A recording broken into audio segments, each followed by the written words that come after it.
Hey, Shalom Akim. Hey, man, all praise to Yahweh Shemel Shai. Right? All praise to Yahweh Shemel Shai. By Shem Rakakwadash. Double honors unto the apostles and the elders of Great Millstone, and Shalom to the hopeful elect. Hey, man, I'm just going to get right into it. Isaiah 33:18. Thine heart shall meditate terror. Where is the scribe? Where is the receiver? Where is he that counteth the towers? And the main point of this verse that I wanted to speak on is thine heart shall meditate terror. Alright? And a synonym for terror is a horror. Horror, fear, basically it's like a hell. A hell, it's not really a specific hell, but it's evil, it's a bad time, like I said before, a horror. Slack if I'm saying that wrong. But one of the terrors that we meditate on, because that's what we're supposed to do. All right, as men of the Lord, you can't help it but meditate on terror. And one of the terrors that we're going to be meditating on is how we're going to torture you Edomites in the kingdom, all right, and you heathens in the kingdom. All right, that's a terror that we meditate on. But you can't forget another terror that we meditate on is the torturement, the hell that we had to go through physically in the past, all right? And still to this day, brothers catching hell, all right?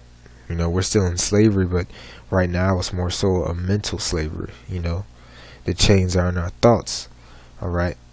And, I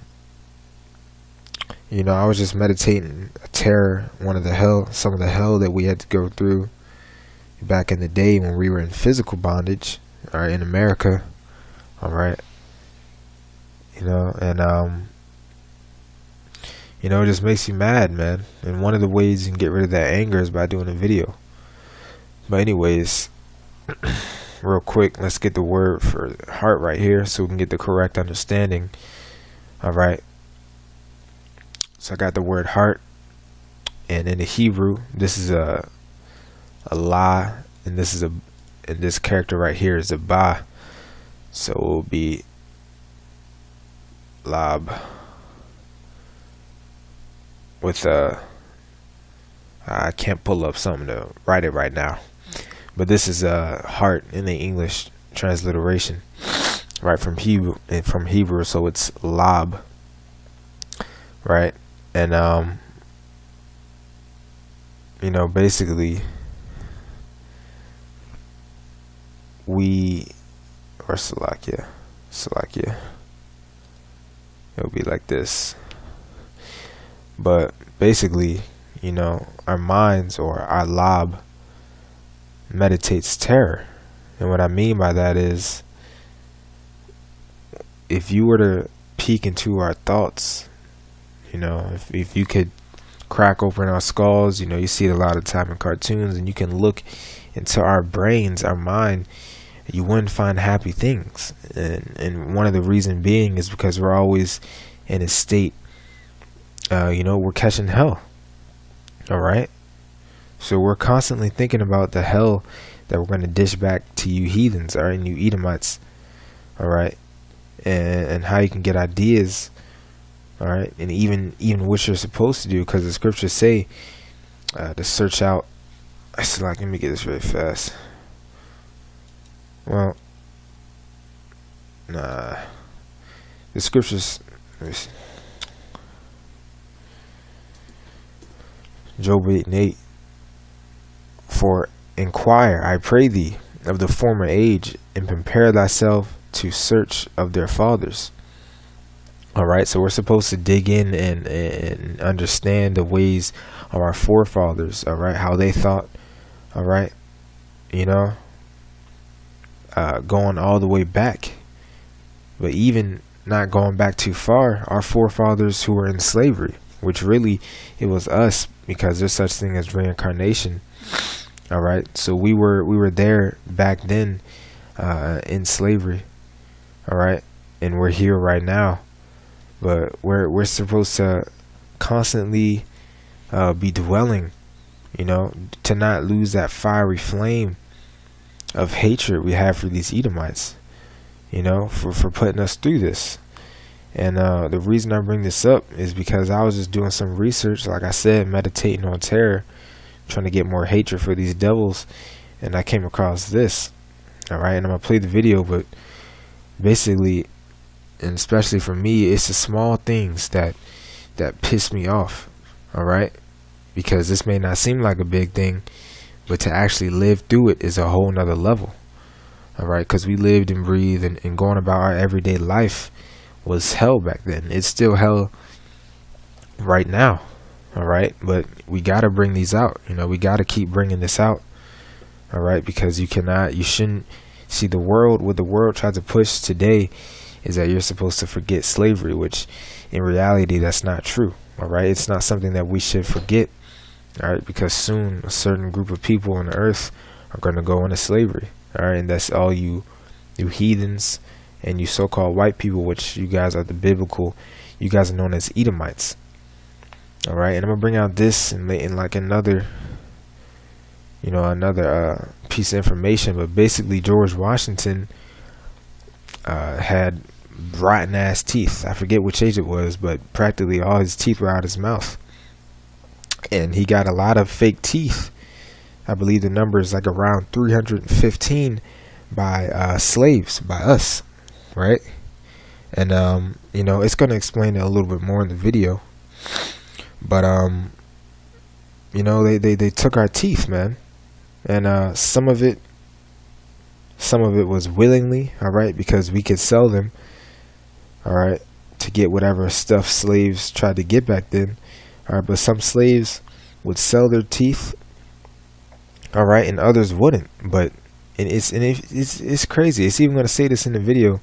But this nigga George Washington, he would buy our teeth at a low price in which they were actually selling them for back then.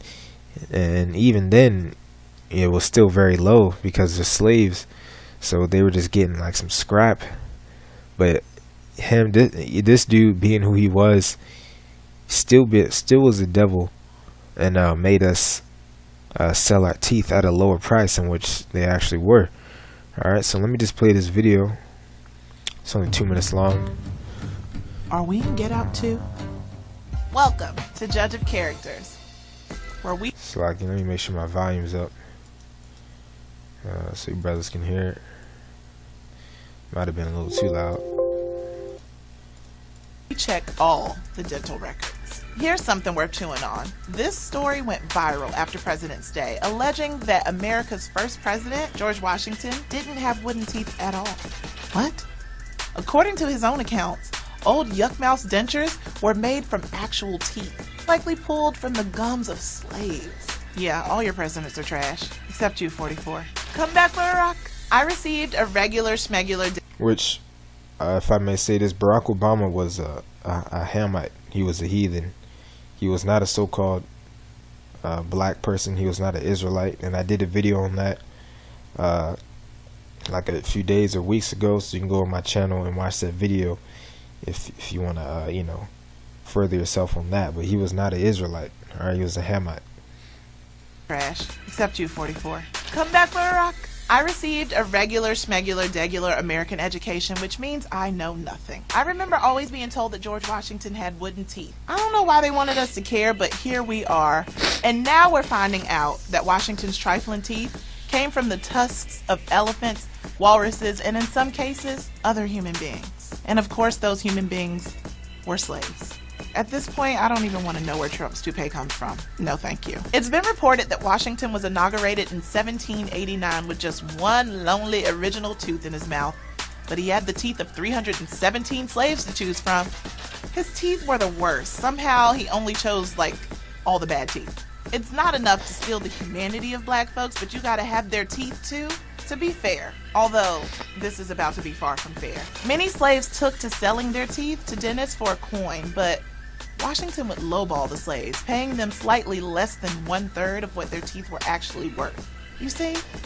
And this is a characteristic of you you devils, man. You didn't hear you the president of goddamn America, and you ripping a slave off on his own teeth. Like, come on, man. You so-called white people are the devil.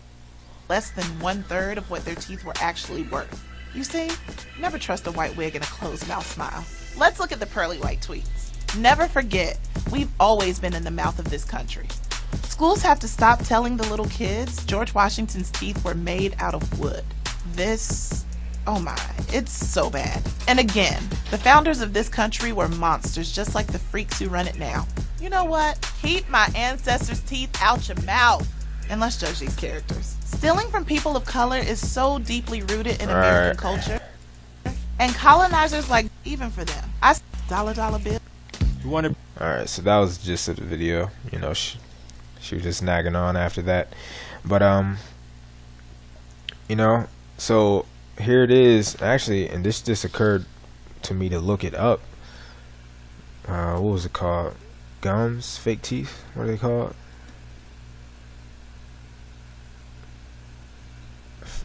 Damn, forget the definition of what they're called.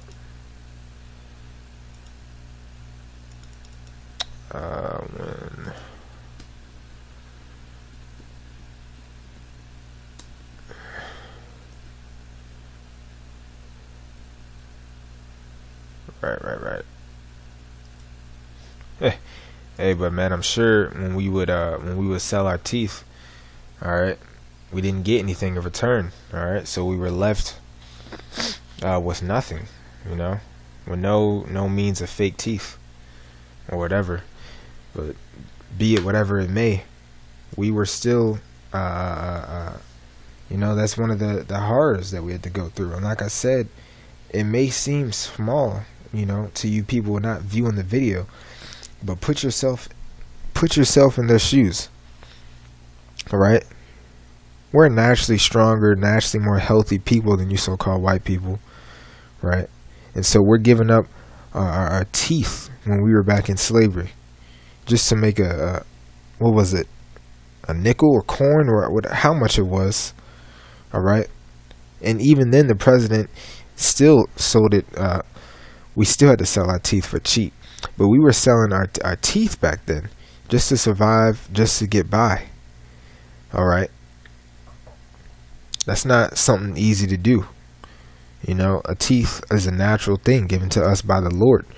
All right, so anything that's taken away from us that we naturally had, that we come with, is gonna come with its fair share of burdens. And technology wasn't as advanced as it is right now. All right, so there were very few ways to cope with that, man, to cope with the pain. All right, I'm sure they didn't, for some of the brothers who got their teeth taken out. All right, and obviously I'm sure some of it was taken by force, because there's no way, at least to me, 317 Israelites just gave up their teeth. But I'm sure that there was no medicine that ease the pain back then, and even if it was, they probably didn't give it to him. All right, so that's hell. You know, that's one of the terrors that we went through. All right, and that sucks, man, because we here at Great Millstone, all right, we push imagination. All right, you're supposed to use your imagination, and you put yourself in those shoes. All right, that's more than just an inconvenience, you know. That's a hardship, right? But let me get the scriptures on this, because you know this is no light thing. You know, I read this and I was mad. All right, in the world, you know, and the world will see this video and they will laugh and mock us for this, but you know, you won't understand until it happens to you. All right, when I'm in the kingdom, I'm gonna take all your goddamn teeth out and see how you feel, see how you like it. All right, to chew food with your gums. All right, so the 2 Thessalonians 2, and let me see, 2 Thessalonians 1:6. Or actually, yeah, 2 Thessalonians 1:6. Singing is a righteous thing with the Most High, to recompense tribulation to them that trouble you. All right, so it's just, you know, it's righteous to which you so-called white people have coming. All right, for little things like this, even though it's not little, but on the grand scale of everything that we endured, you could call this a little thing. All right. And it's a just thing to pay back you so-called white people for what you have done. All right. There's nothing wrong with wanting to kill these people, man. All right. Ain't nothing wrong with that. Let me see. I got a little bit more information on some of the conditions that we were in back then. It says traditional clothes worn by slaves on plantations in the South. Now the reason I'm on this article and I was even going into slave clothing was because I had watched a video earlier, and it was like shocking photos of slavery that you wouldn't believe. Lord willing, I remember to link the video in the description. But in the video there was a photo, and in the photo, I'll just link it. But in the photo, it was two slaves and an Edomite woman sitting down. And what stood out about the photo, the narrator in the video said that the two men didn't have shoes on. And I believe he said it was during the 1860s time period that slaves weren't allowed to wear shoes. Right? So I believe that was the time he said. But he said that slaves weren't allowed to wear shoes. And I did some research, and I didn't really find much about us not being allowed to wear shoes, but I did find out some about the conditions of our clothes and how we were kept. All right, dealing with our shoes. So it said right here, it says slaves were not supplied with a lot of clothing. They were barely supplied with one item that was decent enough to wear. If slaves were hired out, they usually received more clothing at this time: 2 suits, 1 pair of shoes, and 1 blanket. All right. However, this was not a general rule. It could vary from plantation to plantation. All right, and that's right. We were basically, we were these so-called white people cattle. They treated us as dog shit. And you also got to understand that the Lord ultimately is the one who put us in slavery. All right. But the way we were treated by these devils, all right, is all you Edomites. All right. Because the Lord told us we were going into slavery. All right. Because we disobeyed the Lord. But he didn't tell you so-called white people to pop our men in the ass, to rape our women, all right, to feed us to alligators. All right. So this is just the wickedness of you Edomites, all right, which are you are majority of you are the so-called white people today. So it says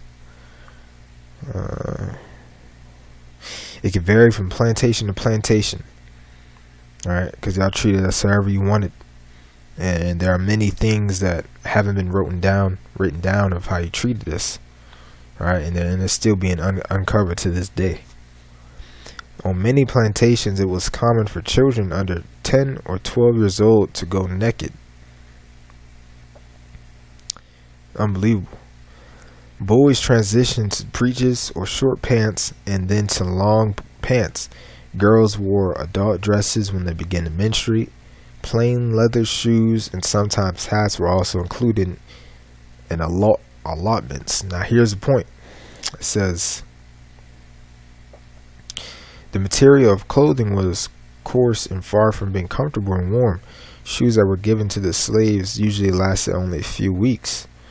All right, so it says shoes, and actually I had a different article up. I don't know when it got taken down. Let me get it really fast, but it said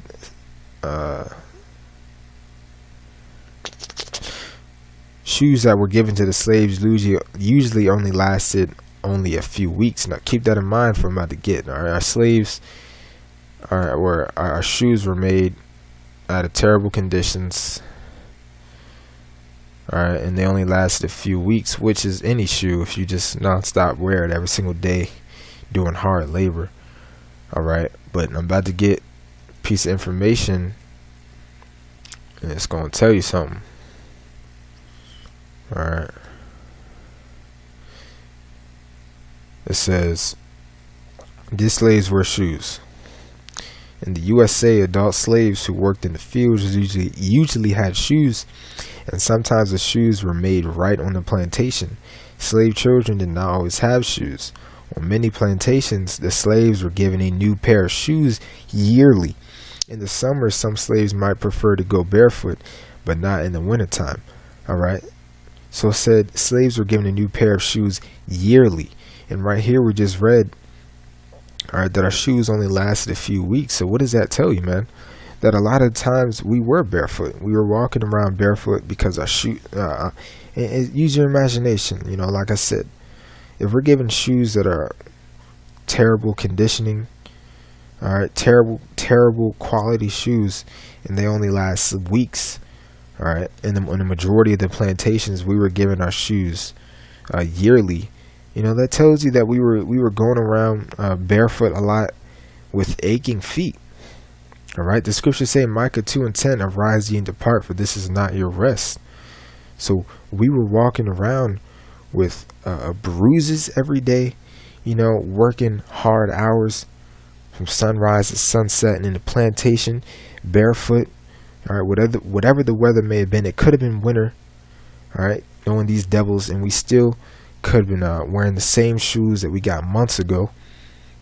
All right, so here it is that Esau has us barefooted, no teeth in our goddamn mouth. You know, these are just the small things, but they add up to the overall condition that we were treated as a people, man.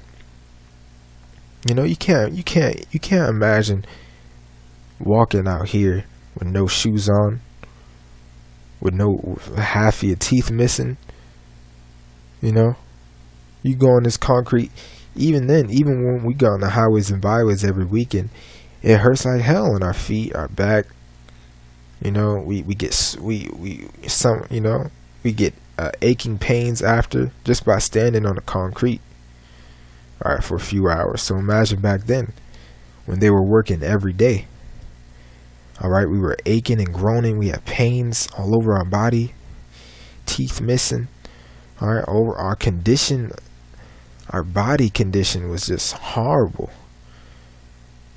All right, horrible. But we're supposed to love you so-called white people. I love the white man, you know. Oh boy, hey, America's so great. This is the history of America, all right, that they don't teach you in books, that they try to keep wrapped up. All right, because this is not small. This is some of the terrors that we went through. All right, the condition of our people.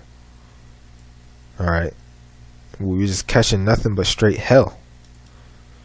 All right, so I'm gonna get a few more scriptures, and I'm gonna wrap up. You know, Lord willing. Hebrews 12 and Isaiah 14:21. Prepare slaughter for his children, for the iniquity of their fathers, that they do not rise nor possess the land, nor fill the face of the world with cities. All right. So you so-called white people, a lot of them say, well, I didn't do that. I wasn't there back then. It was you in the regeneration. All right. You, when you were back then. All right. Now, the only reason is your spirit is in a different vessel. All right. Because there's such thing as reincarnation. All right. So you people were the same people who were there back then. All right. Taking our teeth, giving us shitty clothes that lasted a few days. All right, making us work, and all other filthy, abominable acts he did to us. You guys are the same people back today, and guess what? We are the same people that were there back then as well. All right, so the scriptures say to prepare slaughter for his children, for the iniquity of their fathers. All right, and that's you guys. All right, and we're preparing a slaughter. All right, you know, we push out this word so that Yahweh Shai will come back. And we're going to take you so-called white people into slavery. All right. We're going to, the scriptures say, actually, let me get that really fast.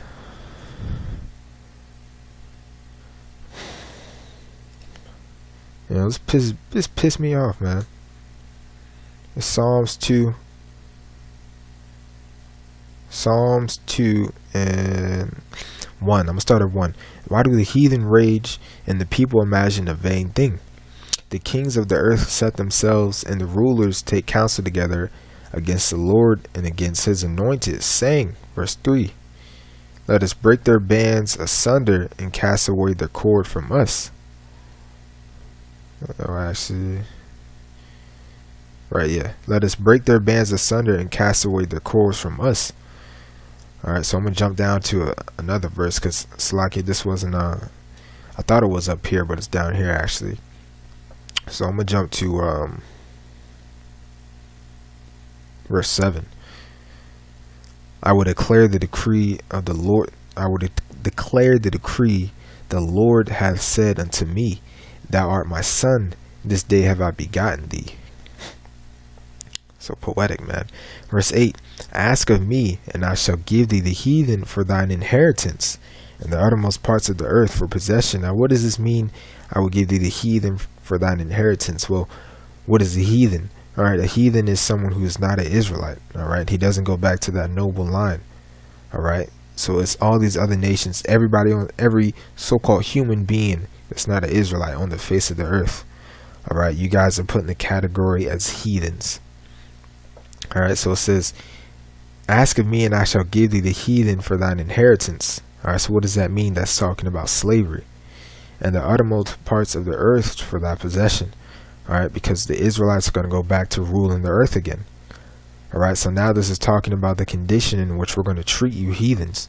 All right, similar to how you treated us, but it's going to be a lot worse. You know, don't worry, it's going to be a lot worse. Verse 9 says, thou shalt break them with a rod of iron, thou shalt dash them in pieces like a potter's vessel. Now, thou shalt break them like a rod of iron and dash them into pieces like a potter's vessel. What does that mean? You know, we're going to be whooping you heathens' ass, man. Left and right. Pow, pow, pow, pow, pow. You know, we're going to be breaking you in the kingdom, man. All right? I'm going to be ripping the teeth out your mouth. You know, screw gently taken out. I'm ripping your teeth out. I'm sending you out to work in the field. Barely any clothes, barefooted. All right? I might use my spiritual power to make the ground a damn spike field, so you can, you know, see how it feels to walk around in horrible conditions, you know, with no shoes on. You know, we're going to be giving you, you people hell, man. And we read in 2 Thessalonians 2 and 8, or nah, 2 Thessalonians 2 and 6, that it's a righteous thing to do. You know, it's a righteous thing to pay back. Pay back, you people, man. So there ain't nothing wrong. You know, you may think you got away now, that all this is in the past, that we forgot what you done to us. No. All right. You know, enjoy your time. Enjoy your time in rulership right now. All right, because we're bringing hell to you heathens. All right, and it's rightfully deserved. All right, and you can see that through this video and other videos brothers that got out there in history. Just look it up. Look up some of the treatment that slaves were put through. All right, not to mention all our other past captivities. All right, but look at the treatment. Read a few slave stories. They're out there on the internet. Stories from slaves, the account of the certain hell that they went through. All right, this is Hebrews, and then we're running. I'm gonna end it with this. Hebrews 12 and 17. For ye know how that afterward, when he would have inherited the 16. All right, this is talking about you so-called white people. All right, you go back to a man named Esau, and we're reading about the man that you go back to. All right, and what he did. Okay. Verse 16, lest there be any fornicator or profane person as Esau, who for one morsel of meat sold his birthright. For ye know how that afterward, when he would have inherited the blessing, he was rejected. For he found no place of repentance, though he sought it carefully with tears. And the reason I brought this out is that there is no hope for you so-called white people. All right. And one of the reasons being is for the unjust, the wicked acts that you did to us, and that you did to my people. All right, so there's going to be Salakia that you did to the Lord's people, man. All right, which, you know, I'm an Israelite, so it's my people, but what you did to Yasha'Allah, and I bring this word up practically in every video. Yasha'Allah is a Hebrew word for Israel, which means he, the prince of the Most High, or he, the prince of God, or of the power. All right, you did this to the wrong people. All right, and there's going to be no repentance for you so-called white people, man. And there's reasons. There's lots of reasons, you know. But ultimately, we don't even need a reason. All right, it's because the Lord said so. All right, that you know, you sold your birthright for one morsel of meat. All right, the scriptures say if you let the wicked, if you let them live righteously, yet they will not. If you give them righteousness, Salakia. Roughly paraphrasing, if you give an Edomite, let me just get it, man. It's better just get it. You know, butcher. I believe it's Proverbs 21. Let wicked be. Oh yeah, let favor be shown to the wicked. Yeah, he will.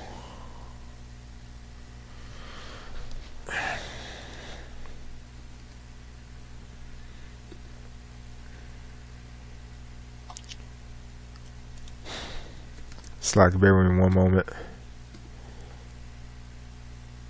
Oh. Slack, you thought it was Proverbs. Thought wrong. Isaiah 26:10. Let favor be showed to the wicked, yet will he not learn righteousness. In the land of uprightness will he deal unjustly, and will not behold the majesty of the Lord. All right, so we can show, we can, you know, let's say we take you into slavery. All right, Yahushua comes back. All right, and let's say we forgive you. All right, we get it. You know, we forgive you. We've given you enough hell. Well, they turn around, these so-called white people, all right, because that's simply how they were programmed by the Lord. And they turn around and stab us in the back, man. They continue to be wicked. So there's no repentance. All right, there's no, you won't be forgiven. You know, it's simply slavery and then death. All right, for you so-called white people, and for the treatment that you've, some of the treatment that you put our people through, man. So with that, Lord willing, you are edified. Again, all praises to Yahweh, Ba'ashem Al-Shai, Ba'ashem Karkwadash. Double honors unto the apostles and the elders of Great Millstone, and Shalom to the whole full elect.